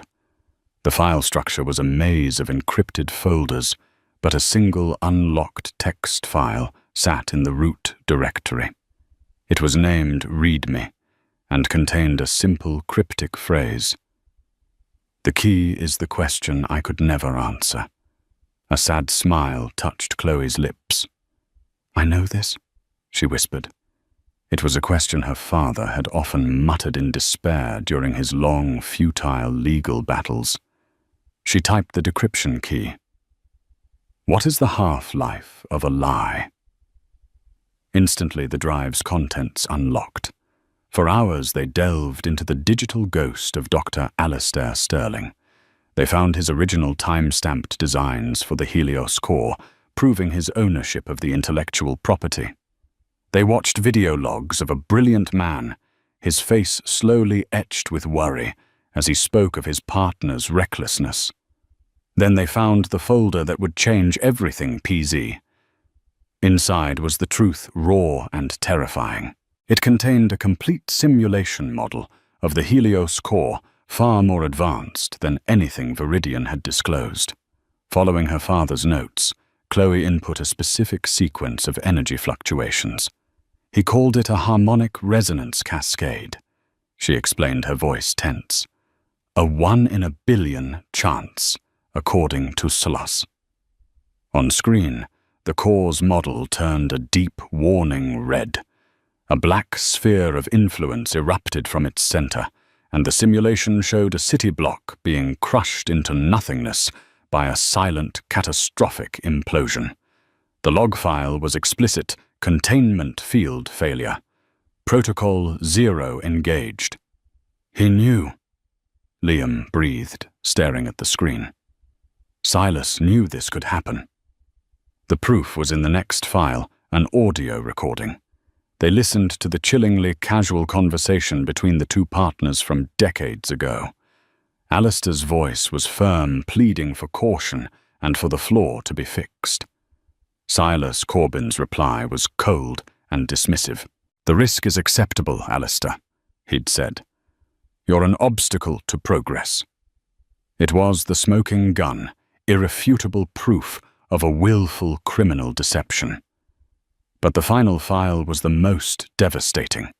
It was a video log of Alistair recorded just after he was ousted from his own company. He looked broken, but his eyes burned with a cold fire. "If you are seeing this," he began, "it means Silas has pushed ahead, knowing the danger. He has built his empire on a time bomb. I have failed to stop him through conventional means, so I was forced to create my own." He explained that Protocol 0 was no longer just a flaw. He had turned it into a weapon. "I designed a remote activation key." Alistair confessed, his voice heavy with the weight of his creation. "It can send a signal to the entire Helios core network, forcing the harmonic cascade. It will trigger Protocol 0 everywhere, all at once. It is a weapon of mutually assured destruction to be used only as a last resort to prove the danger is real." He looked directly into the camera, a ghost speaking across time. "May God forgive me, but the activation key is embedded within the source code of this very video file." The video ended, plunging the room into a stunned silence. They had not just found proof to expose a fraud. Alistair Sterling, in his desperation, had given them a doomsday trigger. The leverage they now possessed was absolute, but it was terrifyingly dangerous.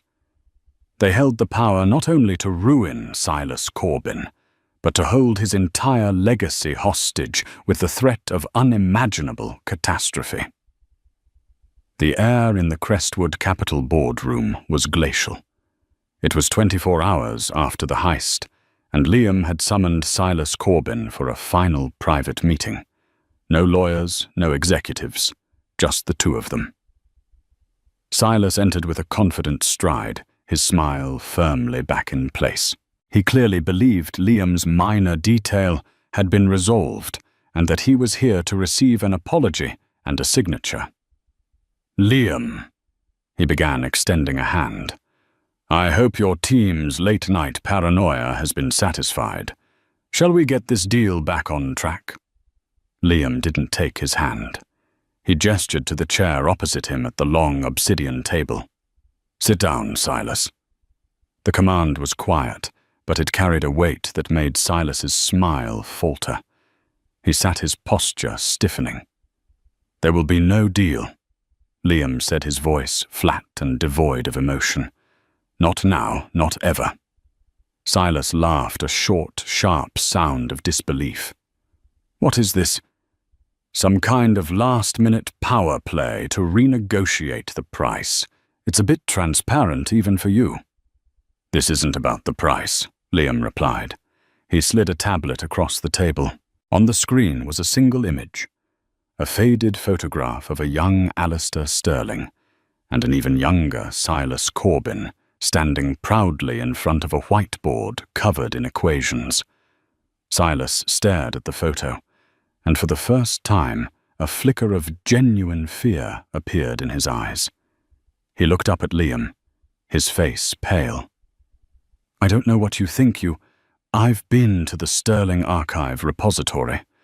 "Silas," Liam cut him off, his voice like chipping ice. "I've seen Alistair's logs. I've seen his original designs.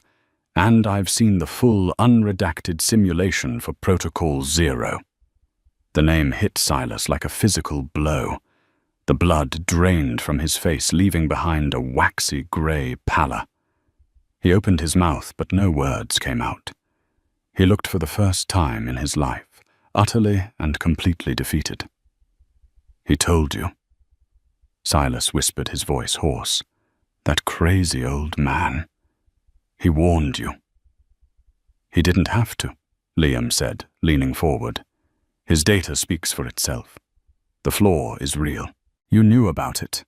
You buried it and built an empire on a lie that could kill thousands of people." Silas slumped back in his chair, the fight gone from him. "It was a 1 in a billion chance," he muttered, repeating the same tired excuse from the audio log. "The risk was acceptable." "Acceptable to you, perhaps," Liam shot back, "but not to me, and not to the people whose lives you were willing to gamble with." He let the silence hang in the air for a moment, letting Silas drown in it. Then he delivered the final devastating blow. Alistair didn't just leave behind his research, Silas. He left a fail-safe, a remote activation key, a way to trigger Protocol 0 across every Helios core unit simultaneously, his last resort. And I have it.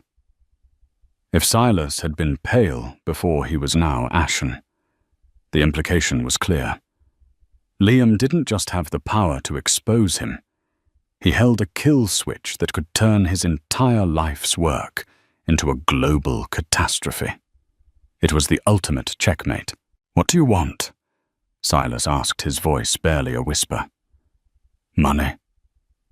"You already have all the money in the world." "This isn't about money anymore," Liam said, standing up and walking to the window, his back to Silas. "This is about justice and legacy." He turned back to face him. "Here is what is going to happen. You are going to walk away from Viridian Dynamics. You will issue a public statement citing personal health reasons for your immediate retirement. You will transfer your entire share portfolio, every single stock, into a trust that I will control." Silas stared at him aghast. "You're going to take my company?" "No," Liam corrected him. "I'm going to save it. The Trust's first act will be to fund a new R&D division. Its sole purpose will be to fix the Protocol 0 flaw, to implement the governor that Alistair Sterling designed 30 years ago. We will make the Helios core safe. We will make it what it was always supposed to be." He paused, letting the terms sink in. "The head of that new division and the primary beneficiary of the trust," Liam continued, "will be its rightful heir, Chloe Sterling." Silas looked as though he might be physically sick. The idea of Alistair's daughter inheriting the empire he had stolen was an irony so bitter it was poison. "You can't," Silas stammered. "The board, the shareholders will be thrilled to learn that Crestwood Capital is stepping in to oversee a massive technological refit that will make their investment infinitely more secure," Liam said coldly. "As for the board, they will fall in line when I present them with a redacted version of my findings. They can either accept these terms or I can release the full data package to every major news outlet and regulatory agency on the planet. Your call." It wasn't a choice. It was an execution. Silas Corbin, the titan of industry, was broken. He had been outmaneuvered, outplayed, and stripped of everything he had built. "And you?" Silas asked, a flicker of defiance in his voice. "What do you get out of this? You're sinking billions into fixing a company you're not even acquiring." Liam walked back to the table and looked down at the defeated man. "What do I get? I get to sleep at night," he said simply. "Now get out of my building. My lawyers will be in touch." Silas Corbin didn't say another word. He stood on shaky legs and walked out of the boardroom, a ghost leaving his own life behind. Later that day, Liam met Chloe in a small, quiet park downtown. The rain had stopped, and the city was washed clean. He handed her a portfolio containing the charter for the new trust and the R&D division. "It's all there," he said. "The Alastair Sterling Foundation. You're in control. You have the funding, the resources, everything you need to finish your father's work." Chloe took the portfolio, her hands trembling slightly. She looked at him, her grey eyes clear and filled with a profound gratitude that was more powerful than any words.